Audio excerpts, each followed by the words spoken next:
नमस्ते। आज हम सब मिलकर भारत के इतिहास के एक ऐसे चैप्टर में चलेंगे जिसने यहाँ की पॉलिटिक्स और कल्चर पर कह सकते हैं एक गहरी छाप छोड़ी है। ये कहानी है मुगल साम्राज्य के 331 सालों की एक दिलचस्प दास्तां, बाबर की तलवार से लेकर बहादुर शाह जफर के देश निकाले तक।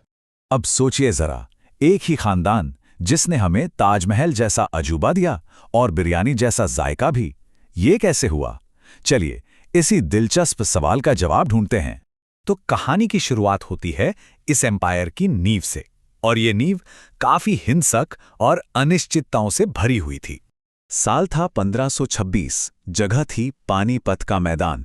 एक तरफ दिल्ली के सुल्तान इब्राहिम लोदी की बहुत बड़ी सेना और दूसरी तरफ सेंट्रल एशिया से आया एक योद्धा बाबर। बाबर की फौज साइज में तो काफी छोटी थी, लेकिन उसके पास एक ऐसी चीज थी जो यहां किसी के पास नहीं थी: बारूद और तोपें। और बस इसी एक टेक्नोलॉजी ने पूरा खेल पलट दिया और भारत में मुगल सल्तनत की नींव रख दी। लेकिन एम्पायर अभी स्टेबल नहीं हुआ था। बाबर के बेटे हुमायूं की जिंदगी तो समझ लीजिए कांटों का ताज थी। शेर शाह सूरी ने उसे हराया, उसे देश छोड़कर भागना पड़ा। पूरे 15 साल वो भटकता रहा, और जब किस्मत से उसने दिल्ली वापस जीती ना, तो ठीक 1 साल बाद अपनी ही लाइब्रेरी की सीढ़ियों से गिरकर उसकी मौत हो गई। मतलब सोचिए शुरुआती दौर कितना ज्यादा नाजुक था। इसके बाद आता है वो दौर जिसे मुगल एम्पायर का गोल्डन एज या स्वर्णिम युग कहा जाता है। ये वो टाइम था जब एम्पायर ने मजबूती, कल्चर और कंस्ट्रक्शन, हर चीज में नई ऊंचाइयों को छुआ। और इस गोल्डन एज की शुरुआत किसने की? एक लड़के ने, जिसकी उम्र थी सिर्फ 13 साल। जी हां, महज 13 साल की उम्र में जलालुद्दीन मोहम्मद अकबर ने गद्दी संभाली। अकबर को द ग्रेट यूं ही नहीं कहा जाता। उसने एम्पायर को सिर्फ जंग से नहीं बल्कि अपनी समझदारी से जोड़ा। उसने दीन ए इलाही जैसा एक कॉमन फेथ बनाने की कोशिश की ताकि हिंदू मुस्लिम के बीच की दूरी कम हो सके। उसने राजपूतों के साथ बहुत जरूरी रिश्ते बनाए, शादी के जरिए भी। और उसका दरबार भाई बीरबल और तानसेन जैसे नवरत्नों से सजा था। कमाल की बात तो यह है कि उसके दौर में भारत दुनिया की सबसे बड़ी इकोनॉमीज में से एक था।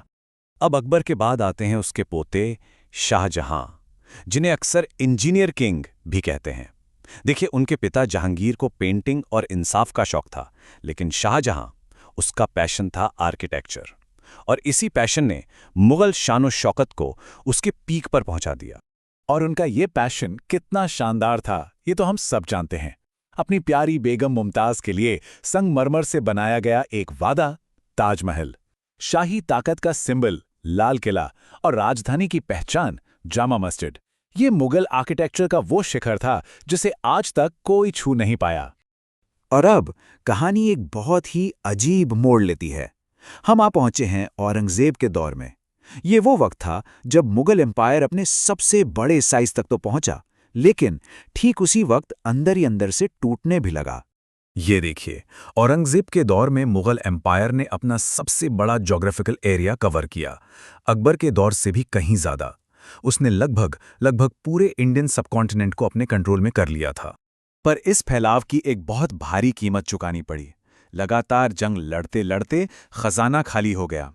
छत्रपति शिवाजी महाराज के अंडर मराठा एक बड़ी ताकत बनकर उभरे। सिखों और राजपूतों ने भी बगावत कर दी, जिसने एम्पायर की जड़ों को हिलाकर रख दिया। औरंगजेब की सख्त पॉलिसियों ने वो एकता खत्म कर दी जिसे बनाने में दशकों लगे थे। और बस यहीं से एम्पायर के पतन की, यानी उसके गिरने की शुरुआत हो गई। 1707 में औरंगजेब की मौत के बाद कमजोरी, अंदरूनी लड़ाइयां और बाहरी ताकतों का दखल, ये सब एक लंबे समय तक चलता रहा। ये टाइमलाइन बताती है कि यह पतन कैसे हुआ। देखिए, 1707 में औरंगजेब की मौत होते ही गद्दी के लिए लड़ाइयां शुरू हो गईं। फिर 1739 में ईरान से आए नादिर शाह ने दिल्ली को बुरी तरह लूटा, और इसके बाद ब्रिटिश ईस्ट इंडिया कंपनी ने धीरे धीरे अपना कंट्रोल बढ़ाना शुरू किया, और यही वो आखिरी कील साबित हुई। और फिर आया वो आखिरी फैसलाकुन पल। 1857 की क्रांति के बाद आखिरी मुगल बादशाह बहादुर शाह जफर को अंग्रेजों ने हरा दिया और रंगून भेज दिया, देश निकाला दे दिया। और इसी के साथ 331 साल पुराने मुगल एम्पायर का सूरज हमेशा के लिए डूब गया। लेकिन एक मिनट, क्या कहानी यहीं खत्म हो जाती है? बिल्कुल नहीं। सल्तनत तो खत्म हो गई, लेकिन उसका असर, उसका प्रभाव आज भी मॉडर्न इंडिया में जिंदा है। मिसाल के तौर पर भाषा। मुगलों ने हमें एक बहुत ही रिच लैंग्विस्टिक विरासत दी, खास तौर पर उर्दू। उर्दू भाषा को उनके दरबार में जो जगह मिली, उसका असर आज भी हमारे कल्चर का एक ज़रूरी हिस्सा है। और जायके की बात करें तो आहा, मुगल किचन में ही पर्शियन और इंडियन मसालों का वो जादू हुआ जिसने बिरयानी जैसी वर्ल्ड फेमस डिश को जन्म दिया। ये इतिहास का वो स्वाद है जो आज भी हम सबकी जुबान पर है। और शायद उनकी सबसे बड़ी और सबसे ज्यादा दिखने वाली विरासत है उनका आर्किटेक्चर। बड़े बड़े मकबरों से लेकर शानदार किलों तक ये इमारतें आज भी उस दौर की ताकत और कला की गवाही देती हैं और इंडिया के लैंडस्केप को एक खास पहचान देती हैं। तो आखिर में सवाल वही का वही है, मुगलों को हम विजेता माने या निर्माता, कॉन्करर्स या क्रिएटर्स? ये एक बहुत ही कॉम्प्लेक्स लेगेसी है जिस पर आज भी बहस चलती है। सच तो यह है कि उन्होंने तलवार के दम पर एक सल्तनत तो बनाई, लेकिन साथ ही आर्ट और कल्चर की एक ऐसी दुनिया भी बनाई जो आज तक हमारी जिंदगियों का हिस्सा है।